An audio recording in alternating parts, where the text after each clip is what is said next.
दोस्तों, स्वागत है आपका एक नए सेशन में। और मैं बड़ा गौरवान्वित अनुभव कर रहा हूँ गौरव सोलंकी के साथ और प्रतीक्षा के साथ। एक बार फिर दोनों नौजवान लेखक आशीष ने बड़ा परिचय बड़ी खूबसूरती से दिया।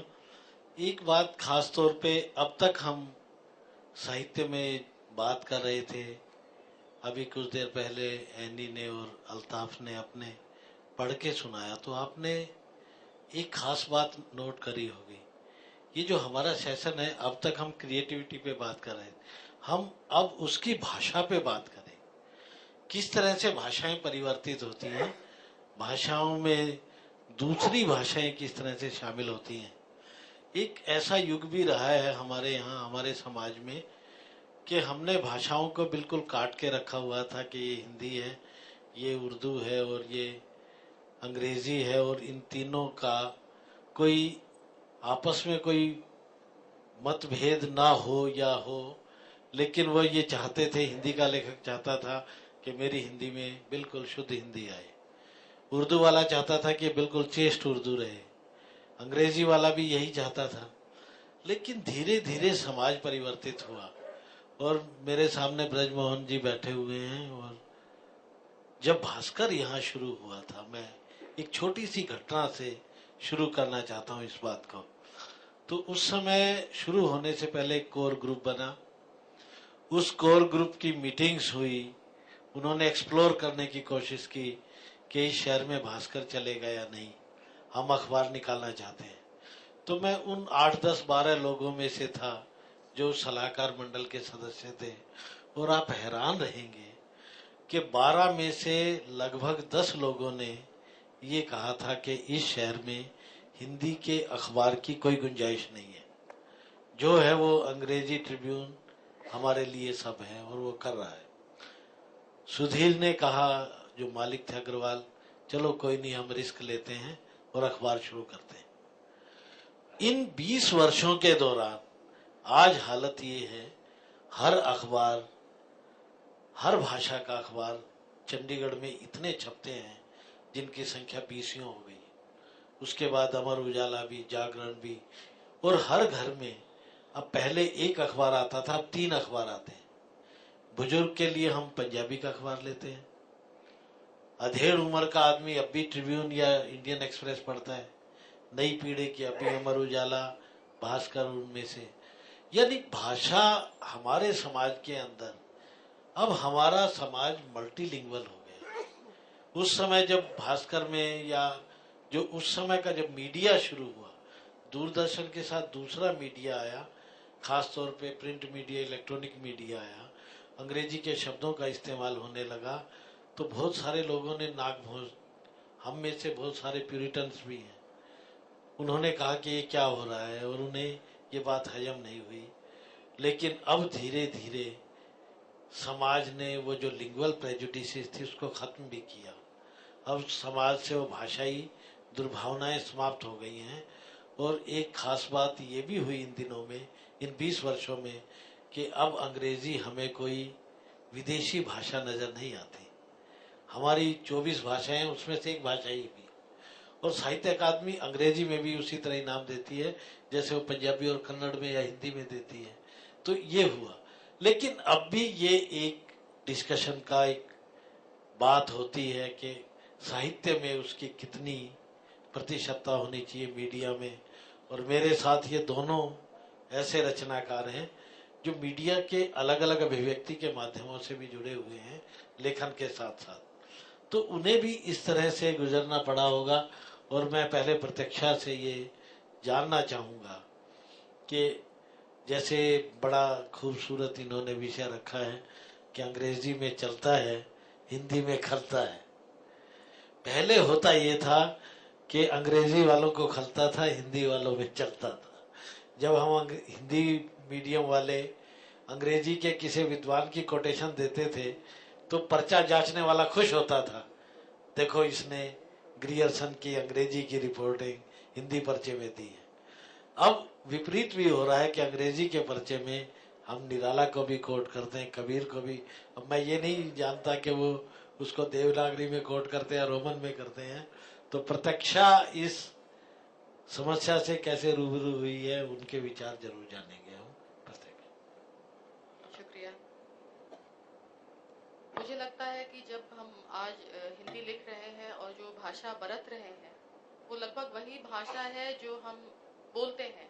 मुझे लगता है कि ऐसी भाषा में लिखना जो कि सिर्फ तत्सम शब्दों से बना है, वो बहुत सारे लोग जो आज की पीढ़ी है उनको शब्दों का अर्थ नहीं मालूम, और फिर वो एक तरह से अपनी दुनिया से या जो बातचीत का जो परिवेश अभी है हमारा, उससे बहुत कट के अलग हो जाता है। तो लिटरली वो इस तरह की बात होती है जैसे पहले पुराने समय में जो नाटक और एपिक्स लिखे जाते थे, तो उसमें एक बड़ी टिपिकल चीज होती थी कि जो अपर क्लास जो एलीट वर्ग होता था वो हमेशा संस्कृत में बात करता था, और जो इवन नाटक के पात्र जो कि लोअर क्लास को बिलोंग करते थे वो प्रकृत में बात करते थे। तो ये एक तरह से जो क्लास डिवाइड वाली जो चीज है वो हमेशा से भाषा की शुद्धता और फिर वो कैसे वो परिमार्जित होती है, या जो मुझे लगता है कि जो पहले 4 साल पहले या 10 साल पहले जो हिंदी हम बरतते थे उससे जो अभी बदलाव आ गया है, तो ये आज के समय की जो बोलचाल की जो भाषा हम इस्तेमाल करते हैं वो शायद आज के समय की संस्कृत है, और may be 10 years down the line वो फिर उसमें कुछ और मॉडिफिकेशन आएगा और बदलाव आएगा। और भाषा की शुद्धता एक बहुत महत्वपूर्ण मुद्दा है और बहुत ज़्यादा डाइल्यूट उसको नहीं करना चाहिए, लेकिन जो सच्चाई हमारे परिवेश में अभी है, जैसे मैं ही अभी बात कर रही हूँ तो मैं हर 3 लाइन के बाद 1 लाइन अंग्रेजी बोल देती हूँ, या 2 शब्द अंग्रेजी का इस्तेमाल करती हूँ। तो ये एक रियलिटी है, इसको हम डिनाउंस नहीं कर सकते और नकार भी नहीं सकते।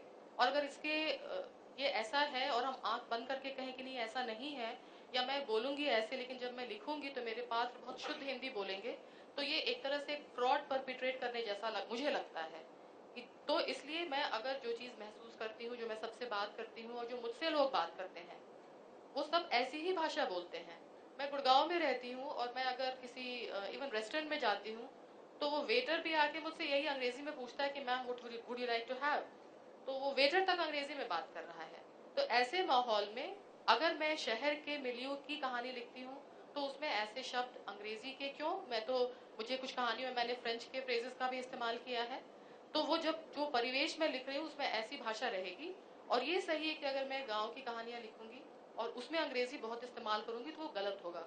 उसमें अगर अंग्रेजी इस्तेमाल करूंगी तो कुछ उस तरह की अंग्रेजी होगी जो कोई गांव वाला टूटी फूटी अंग्रेजी, या शब्द का उच्चारण जो अलग तरीके से वो करेगा किसी चीज को, वो उस तरह की भाषा होगी। तो ये मुझे लगता है कि भाषा में थोड़ा सा आवाजाही होनी चाहिए। प्रतीक्षा ने अपनी बात में देखे मैं दो बड़े बढ़िया सूत्र उन्होंने भाषा के विकास के दिए कि पहले जो साहित्य की भाषा थी वो कोई और थी, परिमार्जित भाषा थी, जो इलीट वर्ग की भाषा थी। लेकिन जो आज का साहित्य है वो आम आदमी से जुड़ा है, तो आम आदमी की भाषा इस्तेमाल करता है। तो आम आदमी की भाषा के जो शब्द, चाहे वो किसी भी भाषा से है, उसमें शामिल है। मैं अब गौरव से जानना चाहूंगा, खासतौर पे गौरव लेखन के साथ साथ मीडिया में भी रहे हैं, और मीडिया की भाषा में साहित्य से अधिक संभवतः अंग्रेजी शब्दों का इस्तेमाल होता है। तो उन्होंने इस समस्या को किस तरह से देखा? समस्या ना कह के स्थिति को कहना चाहिए, हमें ये समस्या नहीं लगती है और ये वास्तव में समस्या है भी नहीं। मैं आपको दो एक उदाहरण दूंगा, पहले गौरव की बात सुनते हैं। जी शुक्रिया। मुझे अपने लिखने में कभी स्थिति का ज़्यादा सामना नहीं करना पड़ा, क्योंकि मेरे ख्याल से मेरे पास कभी ज़्यादा ऐसी कहानियाँ नहीं आई कि जिनके पात्र बहुत बड़े शहरों में रहते हों और उस परिवेश में रहते हों कि बहुत अंग्रेज़ी का इस्तेमाल करते हों। तो एक आध बार ऐसा हुआ, लेकिन मेरे पात्रों ने कभी ज़्यादा अंग्रेज़ी में बात नहीं की। प्रतीक्षा के पात्र होते हैं बहुत बार ऐसे, और वो मुझे कोई शिकायत नहीं है उससे कि वो अंग्रेज़ी में जिस माहौल में रहते हैं वो उससे बात करते हैं। जो ये अंग्रेज़ी में चलता है और हिंदी में खलता है वाली बात, ये कंटेंट को लेके मेरे साथ हुई, कई बार हुई पिछले दिनों। अभी जैसे बहुत सारी चीज़ें हैं, बहुत सारी वर्जनाएं हैं जो अंग्रेज़ी में शायद टूट गई हैं। मतलब अंग्रेज़ी में कुछ बातें बड़ी आसानी से हजम हो जाती हैं, आप कहानी में कहते हैं, और हमारी हिंदी में अभी भी बहुत संस्कारित ढंग से लिखने को या बात को घुमा फिरा के कहने को ज़्यादा अच्छा माना जाता है। जैसे कुछ बोल्ड इश्यूज हैं, उन पे आप सीधे सीधे बात उस तरीके से नहीं कह पाते जिस तरह अंग्रेजी में कह पाते। और अभी मेरी कविता की किताब आई पिछले दिनों, तो मेरी माँ ने पढ़ी किताब और उन्होंने मुझे फ़ोन करके कहा कि बाकी किताब तो अच्छी है, पर मैंने कुछ पेजों पे टिक लगाया है और उनमें कुछ अश्लील शब्द हैं, वो ना होते तो किताब बहुत अच्छी होती। तो अब बहुत एक शर्मिंदगी सी होती है कि जिस तरह के माहौल में हम रहे हैं, तो मैं घबरा गया थोड़ा। तो मैंने फिर भी पूछा कि उन्होंने कहा कि मैं तुम्हें, उन्होंने शब्द मुझे नहीं बताए, ना वो बता सकती थी, पर उन्होंने कहा कि मैं तुम्हें पेज नंबर बता देती हूँ, उन पर ये शब्द हैं। उन्होंने 4 पेज बताए। तो अब शब्द कैसे, मुझे नहीं लगता कि शब्द श्लील या अश्लील कैसे हो सकता है। वो सब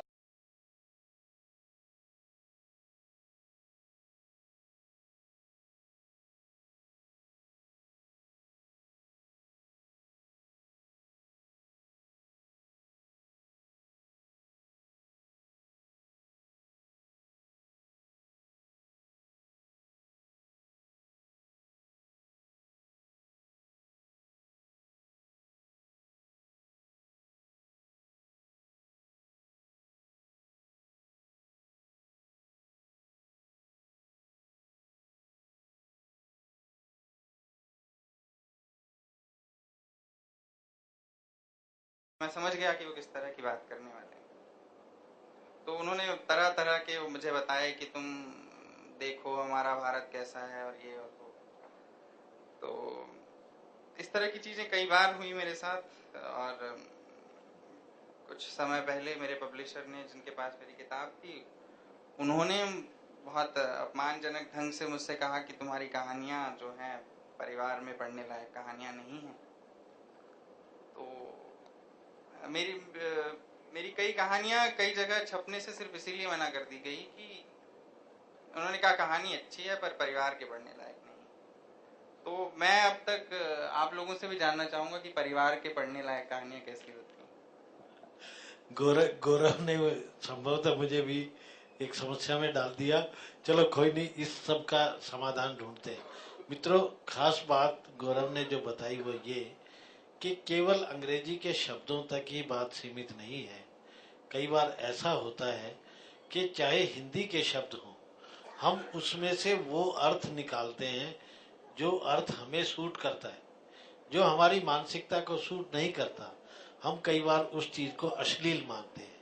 साहित्य के जितने सनातन प्रश्न हैं उनमें श्लील और अश्लील का भी है।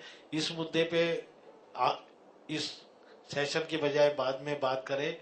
थोड़ा सा एक हिंट इन्होंने बहुत अच्छे दिया कि अंग्रेजी में अगर ये कहानी वो लिखते, गौरव अंग्रेजी में लिखते, तो अंग्रेजी का कोई संपादक, कोई प्रकाशन गृह उन्हें ये नहीं कहता कि ये अंग्रेज छपने लायक नहीं है या परिवार में नहीं पढ़ी जा सकती। हिंदी में अब भी वो एक तरह का, जिसको हम ये कहें कि मानसिक विकास उस चरम तक नहीं पहुंचा है कि हम कुछ एक मुद्दों को आज भी अंडर द कारपेट रखना चाहते हैं। ये सच है और इस सच से हमारा सामना घर में भी होता है, बाहर भी होता है, साहित्य में होता है। एक बात मैं विशेष तौर पे कहना चाहूंगा कि पिछले 50 वर्षों में भाषाई आदान प्रदान इतना ज्यादा बढ़ा है कि हजारों हजार शब्द हमारे यहाँ जब अंग्रेजी में आते हैं, तो हमारा ये टॉपिक भी है कि हिंदी में खलता है। हमें क्यों खलता है? हमें खलना नहीं चाहिए। मैं एक अंग्रेजी का इतना बड़ा उदाहरण दूंगा, आप सुन के चौंक उठेंगे। एनसाइक्लोपीडिया ब्रिटेनिका के प्रीफेस में एडिटोरियल बोर्ड ने 2 लाइनें लिखी हैं। मैं आपको अक्षरश बता रहा हूँ। वो लिखते हैं, जब भी किसी लाइब्रेरी में जाए पढ़ना, we are thankful to India and Indians, they have contributed us more than 2000 words. Encyclopedia के एडिटर्स ने हमारा धन्यवाद किया। हम तो दुखी हैं कि अंग्रेजी के शब्द क्यों आए। हम चीखते हैं कि अंग्रेजी के शब्दों का इस्तेमाल क्यों हो रहा है। एनसाइक्लोपीडिया ब्रिटेनिका का जो प्रकाशन है, उसके एडिटर्स हमारा आभार करते हैं। तो जब मैंने ये पढ़ी ये पंक्तियां, तो मैं भी चौंक उठा। एक भाषा विज्ञान का विद्यार्थी होने के नाते मैंने वो शब्द जानने की कोशिश की कि वो 2000 शब्द कौन से हैं। वो ऐसे ऐसे शब्द हैं, उसमें से मैं तो हैरान रह गया। हमारे बहुत सारे अंग्रेजी के शब्द, अंग्रेजी के डिक्शनरी में, एनसाइक्लोपीडिया में हमारे पंजाबी के शब्द हैं। कम्युनिटी किचन के लिए लंगर शब्द है, कम्युनिटी कंस्ट्रक्शन के लिए कार सेवा शब्द है, ये हमारे पंजाबी के। कुछ महीने पहले मुझे एक दोस्त ने टाइम मैगजीन का एक अंक दिखाया, उसमें लाइन थी घल्लू घारा इन इथोपिया। ये घल्लू घारा हमारा शब्द है जो 80s में हिंदी में आया और हिंदी से अंग्रेजी में गया। तो मेरा कहने का तात्पर्य ये है कि अब पूरी दुनिया से लिंगुअल प्रेजुडिसेस और जो हमने ये वाटर टाइट कंपार्टमेंट्स बनाए थे खत्म होते जा रहे हैं। हमें दुखी नहीं होना चाहिए, होना ये चाहिए। एक और आपको हैरानी की बात बताऊं, अगर आप अंग्रेजी में इंडियन राइटिंग को समझना चाहेंगे, अल्ताफ को समझना चाहेंगे, एनी को या अरुंधति को या सरदार खुशवंत सिंह को समझना चाहेंगे, तो आपको वो शब्द भी जानने होंगे जो हिंदी के। अल्ताफ जब पढ़ रहे थे मारो चूहा, कितना खूबसूरत लग रहा था। इसी तरह खुशवंत और विक्रम सेठ, बल्कि ऑक्सफोर्ड यूनिवर्सिटी प्रेस ने एक डिक्शनरी निकाली है, उसका नाम इंग्लिश है। इंग्लिश नहीं, हिंग्लिश। वो शब्द जो हिंदुस्तान से अंग्रेजी में गए और उनके साहित्यकारों ने स्वीकार किए। तो गौरव की वो जो अश्लीलता वाला है उसका तो कोई जवाब इसलिए नहीं दे सकता क्योंकि समाज का विकास धीरे धीरे होता है और अभी भी 10% लोग बचे हुए हैं। खुदा करे वो ऊपर जाने से पहले खुल जाएं और ये स्वीकार कर लें कि अश्लीलता हमारी दृष्टि में होती है, बाहर कुछ भी नहीं है। अगर कोई अश्लील है तो हमारी दृष्टि है, हमारे दृष्टिकोण का फर्क है। बाकी साहित्यकार तो वही लिखेगा। कल भी मंटो की इस बात पे वही था। मंटो को जब हीरालाल सिब्बल बताते हैं कि बार बार वो सरकारी वकील कह रहा था कि इसने महिला के अंग के लिए बार बार उसका जिक्र किया है, तो मंटो को बीच में गुस्सा आया और कहा कि लेखक उसको वो नहीं लिखेगा तो क्या मूंगफलियां लिखेगा। और मंटो पे एक और केस दर्ज हो गया था, कंटेम्प्ट ऑफ कोर्ट का। तो लेखक तो बेचारा सच लिखता है, वो शरीर के अंगों के नाम लिखता है, हमें तो नजर नहीं आते, दूसरे को अश्लील लगते हैं।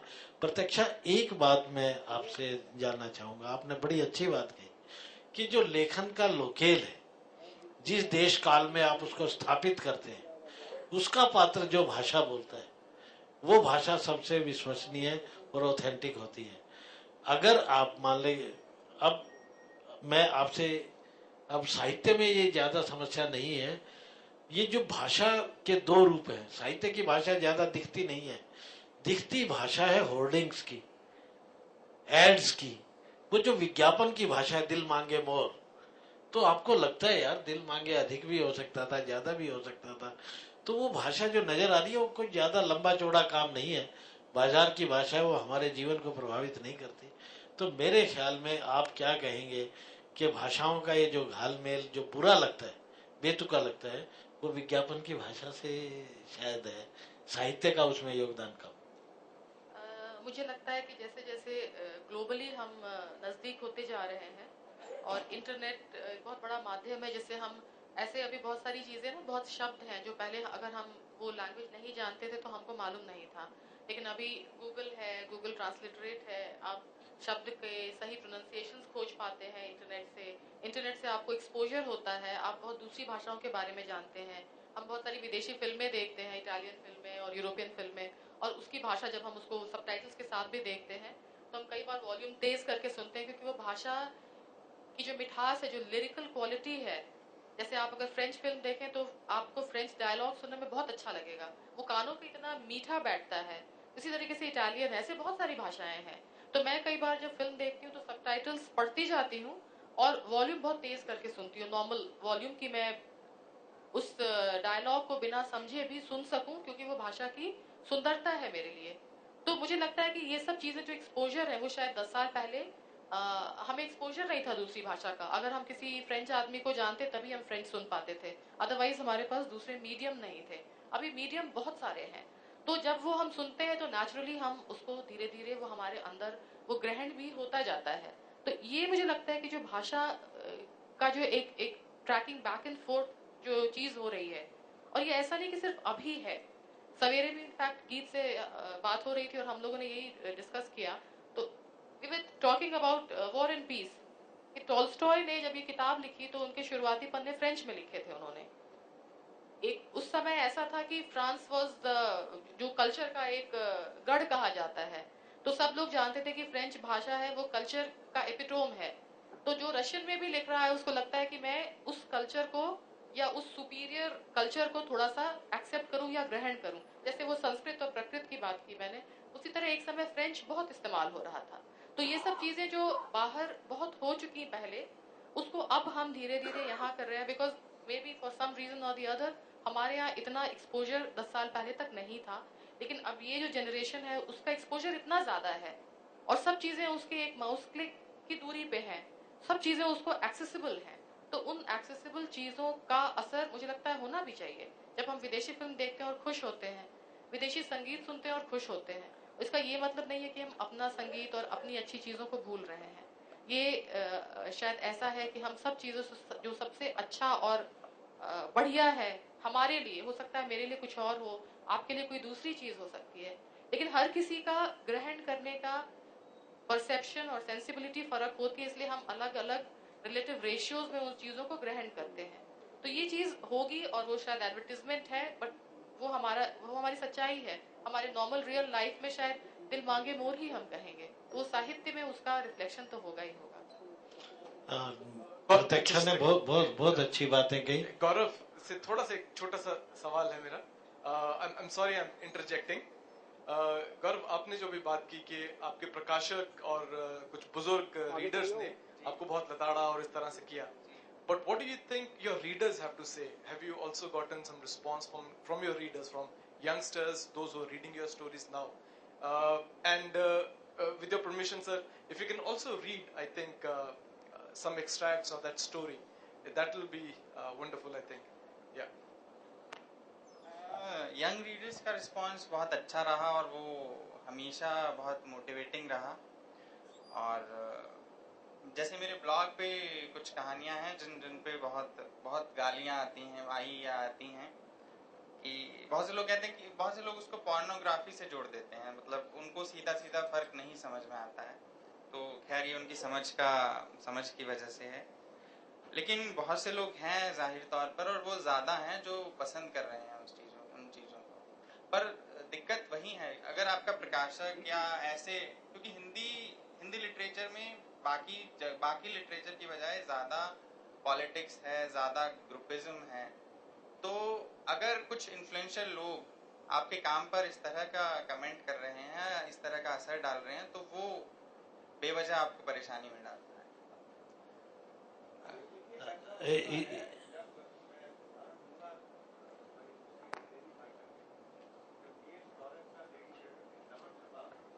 और व्लादिमीर नबोकोव का लोलिटा छपा, तो उसमें भी शुरुआत में उन पर ये इल्जाम लगे थे कि ये एक तरह का पोर्नोग्राफिक पोर्ट्रेट है, लेकिन आहिस्ता आहिस्ता वो क्लासिक्स बन गए। तो इसी तरह से हमारे साथ भी शायद यही हो रहा है। नहीं, एक बात थोड़ी सी जो बिल्कुल ठीक कही है भाटिया साहब ने, और दूसरी बात ये भी है कि कुछ लेखक थोड़ा सा अपने कंटेम्परेरी समाज से आगे का सोचते हैं। जो वो आगे का सोचने वाला लेखक है, जो 20 साल बाद समाज की जो रूप और रचना होगी उसके मुताबिक विजुअलाइज करके लिख रहा है, ये संकट उसी के सामने होता है।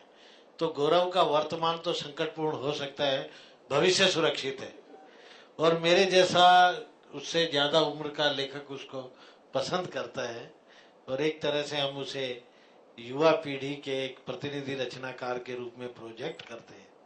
तो उसका सीधा सीधा अर्थ ये है, देखिए 5% लोग तो हमेशा साहित्य में असहमति की गुंजाइश रहती है, हमें उसे स्वीकार करना चाहिए। हम किसी की तसल्ली के लिए नहीं लिखते हैं, ना हम ये चाहते हैं कि हम किसी खास लोगों को अपीज करने के लिए लिखे। साहित्यकार को ये खतरा तो उठाना पड़ेगा। इससे पहले जैसे आशीष ने कहा कि हम चाहते हैं कि ये उसका अंश पढ़े, जब तक वो अंश ढूंढता है, मैं गौरव से एक बात भूल ना जाऊं, इसलिए बीच में, और आप सबकी सूचना के लिए भी, गौरव एक बहुत अच्छे पत्रकार भी हैं और तहलका के फीचर विभाग से जुड़े रहे हैं। तहलका में अब भी वो कॉलम लिखते हैं, फिल्मों के लिए, कैसेट्स के लिए, किताबों के लिए, और बहुत सारी फिल्मों की जो उन्होंने समीक्षाएं की हैं, जैसे प्रत्यक्षा ने अभी बताया, फ्रेंच की, इटालियन की, यानी विश्व साहित्य के बारे में और विश्व सिनेमा के बारे में हमारे यहाँ हिंदी में कमेंटेटर गिनती के हैं, आप उन्हें उंगलियों पे गिन सकते हैं। And Gaurav Solanki is one of the finest commentators. तो मैं ये भी चाहूंगा कि वो अपने अंश पढ़ने के साथ साथ उसके बारे में भी पहले या बाद में जैसा उचित You also have to say something. Yeah, I want to say one thing. Yeah. कि जैसे इन्होंने कहा लेडी चाटर्जी लवर और लोलिता के बारे में, और मुझे लगता है कि हिंदी में गौरव को शायद ये सब आक्षेप सुनना पड़ रहा है, लेकिन ऐसा इस तरह की भाषा और इस तरह के कंटेंट को बहुत लोग लिख रहे हैं। और मुझे एक चीज इसमें एक पर्टिनेंट एक बात ये लगती है कि शायद हिंदी लिटरेरी समाज जो है वो बहुत छोटा है, 10,000 से ज्यादा शायद नहीं है, और 10,000 में अगर 5% आर सेइंग कि ये सही नहीं है, तो गौरव को शायद इसकी चिंता नहीं करनी चाहिए। वो 5% लोग इमटेरियल हैं, वो अपने लिए सबसे पहले अपनी ऑनेस्टी और ट्रांसपेरेंसी से लिखते रहें, और दूसरे कि वो 5% लोग में भी जो इन्फ्लुएंशियल लोग हैं वो 5 लोग हैं, तो वो 5 लोग आपका फ्यूचर नहीं तय करते। तो आप उन चीजों की परवाह ना करें। और दूसरी बात ये कि ऑब्सनिटी क्या है, वो अगर आप कुछ लिख रहे हैं और आपको लगता है कि वो आपने टेक्स्ट के कॉन्टेक्स्ट में उसको बहुत ही जिम्मेदारी से किया है, तो आप सिर्फ अपने लिए जिम्मेदार हैं, उस चीज को आप रिस्पॉन्सिबिलिटी से करिए। और सिर्फ, लेकिन एक चीज और, a bit of word of caution, कि ये थोड़ा सिर्फ एक प्रिटेंशियस अदाबाजी नहीं होनी चाहिए कि मैं थोड़ा चटकारे डालने के लिए मैं कुछ डाल देता हूँ, या थोड़ा मसाला अभी ये कहानी डिमांड करती है तो let me put a bit of masala like this. इस चीज से एज अ राइटर, अगर आप ट्रूली क्रिएटिव राइटर हैं, तो you have to be extremely responsible कि आप क्या लिख रहे हैं। और ये चीज बोल्डनेस या ऑब्सनिटी या अश्लीलता, वो सिर्फ हमेशा कॉन्टेक्स्ट में and how you are handling it, आप किस सुंदरता से उसको लिखते हैं, कैसे पोर्ट्रे करते हैं, और कहानी क्या डिमांड करती है। And it has to be always always in a particular reference. मैं सिर्फ ये कहना चाहती हूँ कि ये मसालेबाजी से हम बच जाएं इस चीज से। तो क्या आपको कहीं ऐसा लगा कि कुछ लेखक या मैं मसाला के लिए ऐसा कर रहा हूँ? मैं तुम्हारे बारे में तुम्हारी कहानी नहीं पढ़ी, और हम आपकी कहानी मैं बहुत जनरल बात कर रही हूँ। छोटी सी एक कहानी है जिसका नाम है बच्चों की पहुंच से दूर रखें। हम ऐसा कहते जरूर थे कि हमारी जान निकल जाएगी, लेकिन वो निकलती नहीं थी। जब वे मुझे मारते थे तो मैं बचाव के लिए किसी चीज का इस्तेमाल नहीं करता था। ऐसे दीवार की तरह आंगन के बीचों बीच खड़ा रहता जैसे मुझे कोई नहीं हिला सकता। मैं कोई देवता नहीं था कि किसी अस्त्र से उनकी गालियों और लाठियों को वापस लौटा सकूं। वे मेरे शरीर और आत्मा में उतरती थी और छिपकर बैठ जाती थी। लेकिन मैं खड़ा रहता था, आंखें पूरी खोले। मुझे एक भी दृश्य नहीं भूलना था। जब वे थकने लगते थे तब मैं कहता था कि मर जाऊंगा। तब उन्हें तसल्ली होती थी कि उन्होंने मुझे ठीक से मारा है। वे मुझे छोड़ देते थे और जाकर मां के कमरे का दरवाजा खोल देते थे। वो रो रही होती थी जैसे रोने से अपनी गलतियों का प्रायश्चित कर लेगी। मैं तब हंसता रहता और उससे बात भी न करता। मुझे ठीक से याद नहीं कि मैंने मां को पहली बार कब देखा था। जो दृश्य मुझे याद आता है वो उसके नहाने का है। उस दृश्य में मैं अपना आसपास नहीं देख पा रहा हूं, लेकिन अब सोचूं तो ऐसा लगता है कि मैं एक तसले में बैठा हूं और वो नहा रही है। इसके बाद अचानक उस बाथरूम की बत्ती बुझ जाती है। तब मैं किसी सपने से जागता हूं। ये मुझे अच्छी तरह याद है कि उस बाथरूम की सामने वाली दीवार में से 2 जगह से ईंटें निकली हुई हैं। उनमें उसने अपनी बिंदी और बालियां उतार कर रखती हैं। मैं उन्हें खा जाना चाहता हूं। मैं ऐसी कोशिश भी करता हूं, लेकिन वो मुझे गिरने से बचा लेती है और उसके बाद, जैसा कि मैंने कहा, बत्ती गुल हो जाती है। वह एक खेल जैसा था।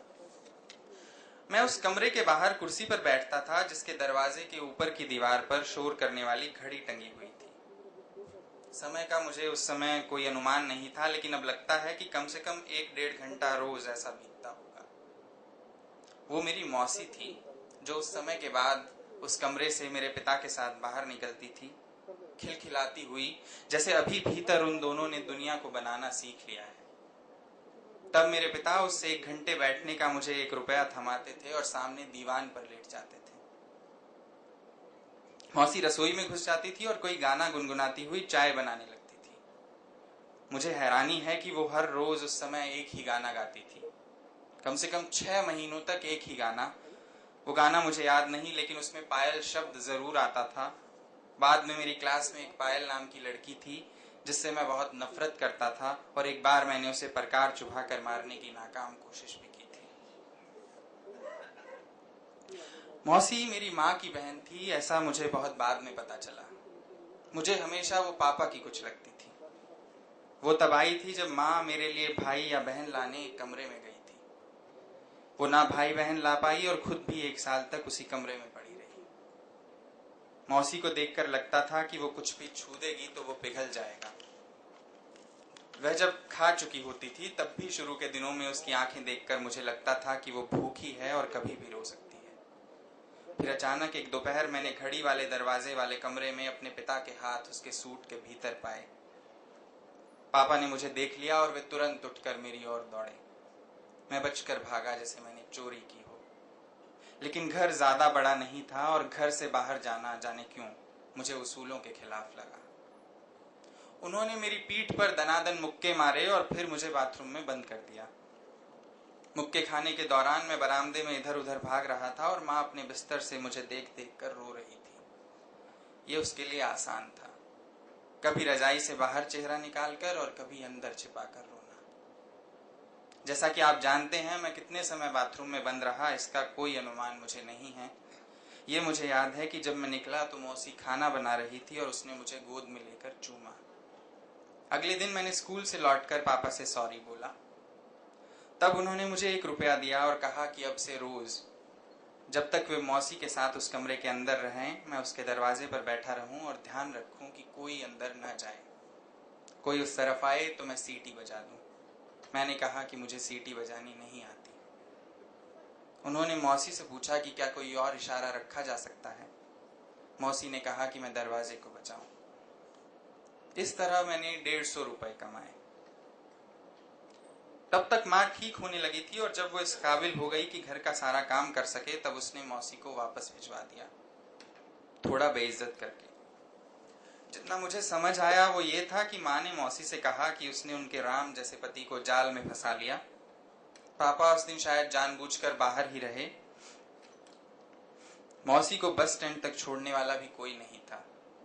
वो मुझे बाहों में भरकर देर तक रोती रही और उसने मुझसे वादा लिया कि गर्मियों में मैं उससे मिलने जरूर आऊंगा।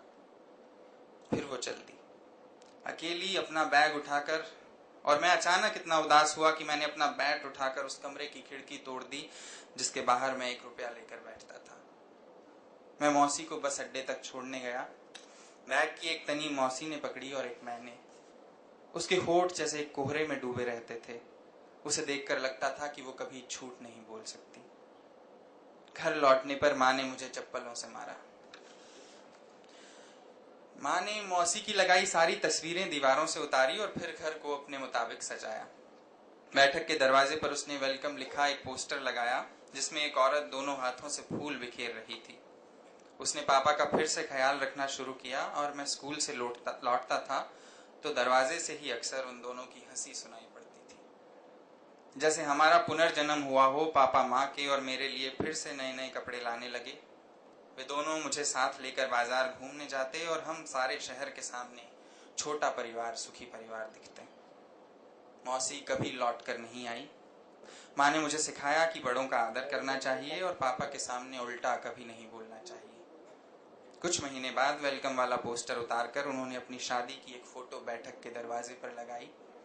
उन्हीं दिनों मैंने किताब में पढ़ा कि बच्चों की याददाश्त अस्थायी होती है और बड़े होने के बाद बचपन की ज्यादातर बातें वे भूल जाते हैं। यानी मेरे पास ज्यादा वक्त नहीं था। एक शाम मैं खेल कर आया तो पापा नहीं थे। माँ रसोई में थी। वो खुश थी। उसने मुझसे कहा, पापा कितने अच्छे हैं ना? मैंने कहा हाँ। मैं अंदर के कमरे में गया। वहां एक कुर्सी संदूक के पास रखकर उससे मैं संदूक पर चढ़ गया। संदूक पर चढ़कर मैंने ऊपर रोशनदान से एक लिफाफा उतारा जिसमें एक पैकेट था जिस पर लिखा था बच्चों की पहुंच से दूर रखें। ये चूहे मारने की दवा थी। वो पैकेट मैंने जेब में रख लिया और उसी रास्ते से नीचे आ गया।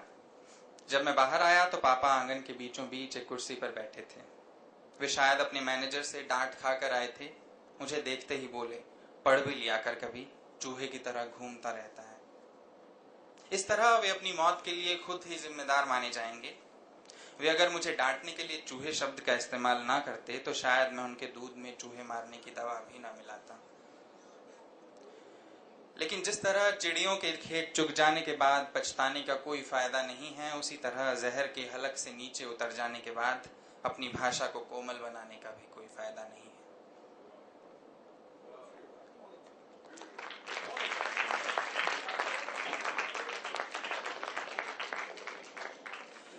अगली सुबह एक आम सुबह थी जिसमें पापा का पोस्टमार्टम और मातम जुड़ गया था।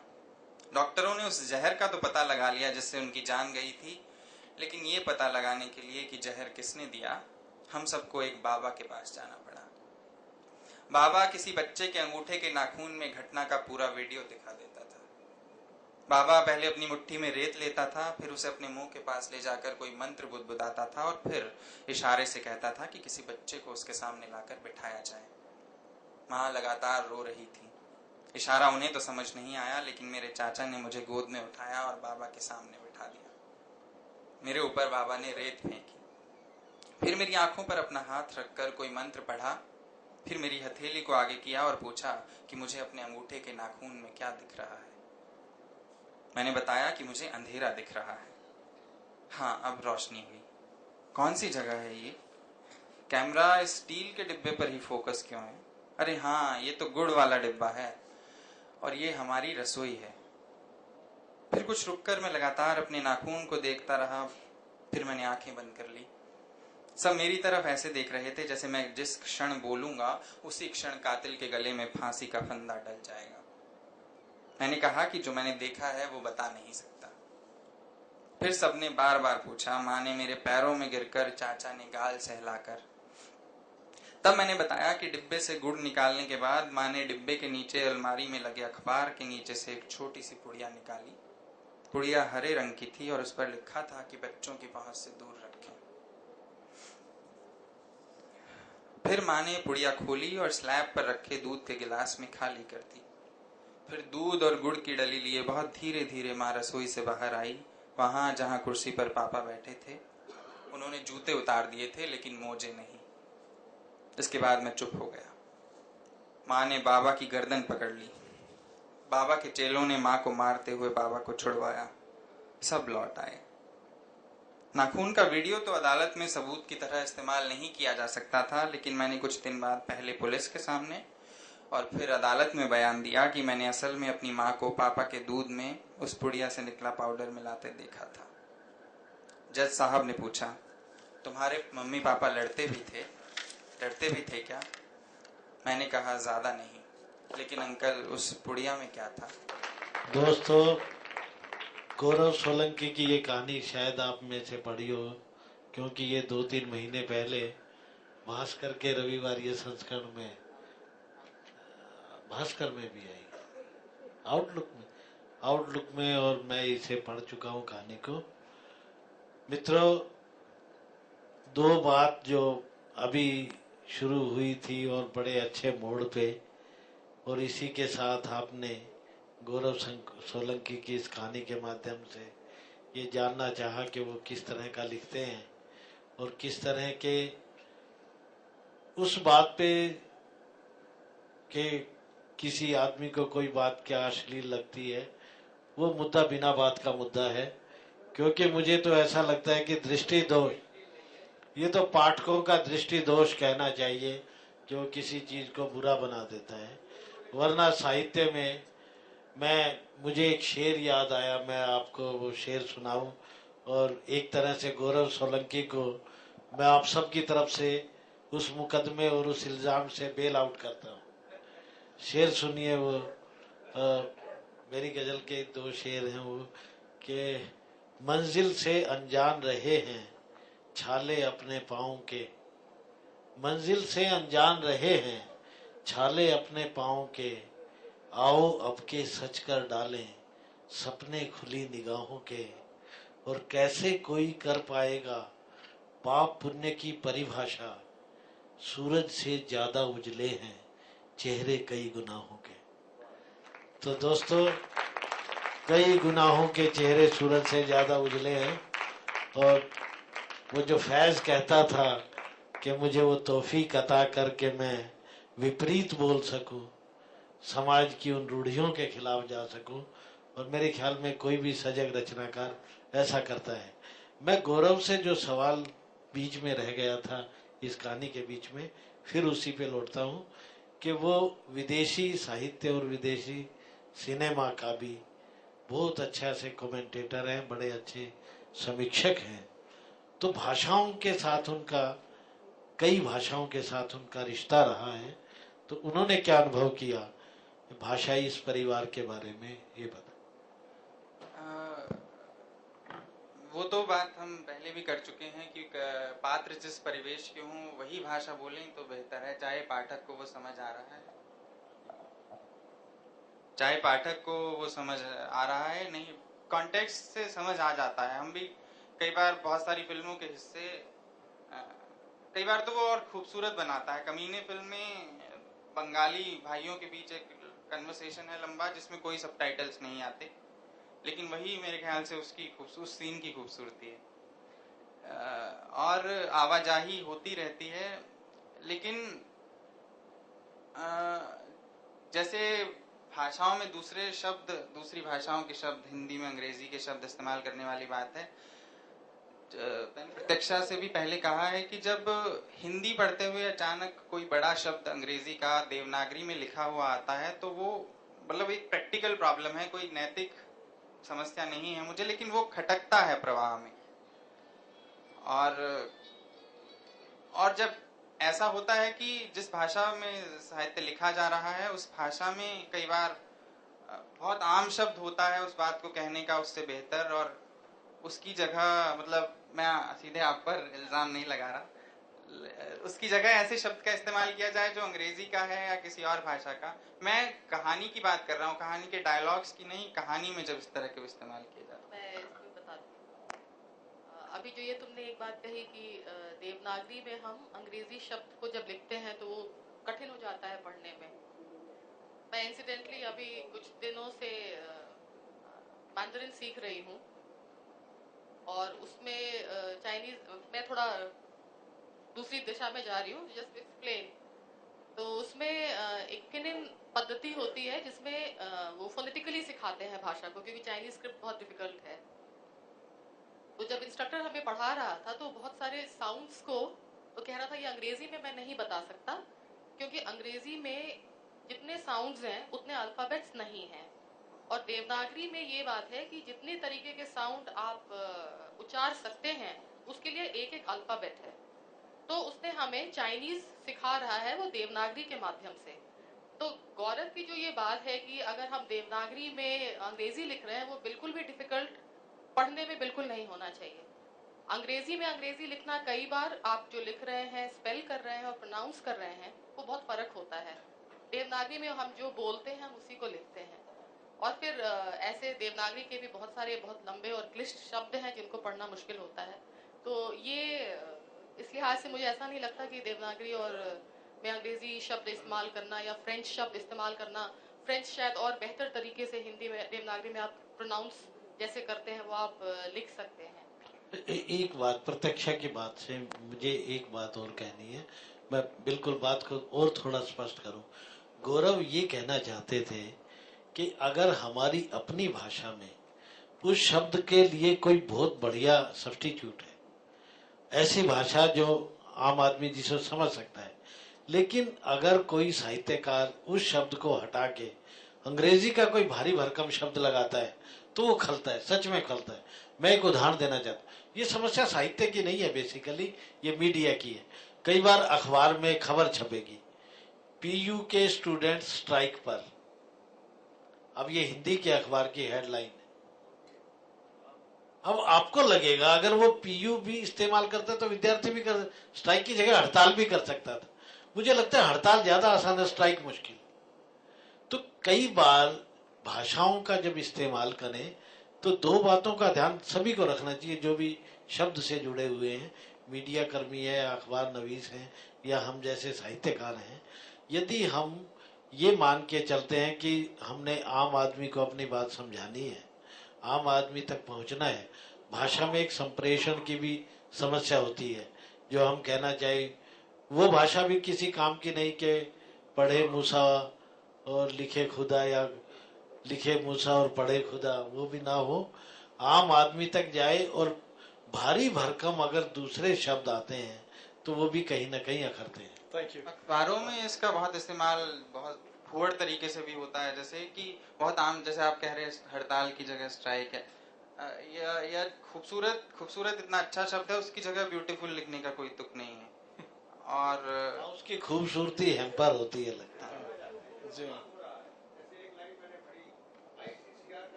जी, हम इस बात पे शोक करना जारी रख सकते हैं कि किस तरह से इंग्लिश तबाह कर रही है। पर मुझे लगता है इस पूरे सेशन की जो एक खूबी रही है वो ये कि हमने इस पूरे विवाद के या पूरी बहस के दो पक्षों को देखा। We looked at two aspects of this, linguistic as well as the content part of it, and what Gaurav stories show you. The content is challenging not because the sensuality, but also morbidity that is there. Particularly the story that he read about a child, doing what he did. So that's also salutary for a writer to keep pushing the boundaries of what is possible in literature, language-wise as well as content-wise. I think. And there will be purists, as you're saying, and there will be very influential purists, but the point is that as a creative writer, we continue to extend those boundaries, stretch those boundaries. So with this, I thank our panelists, our moderator. Thank you very much. We would like to honor you, the two of you. May I call upon Geet Chaturvedi, if he's here, to honor our two panelists, two writers.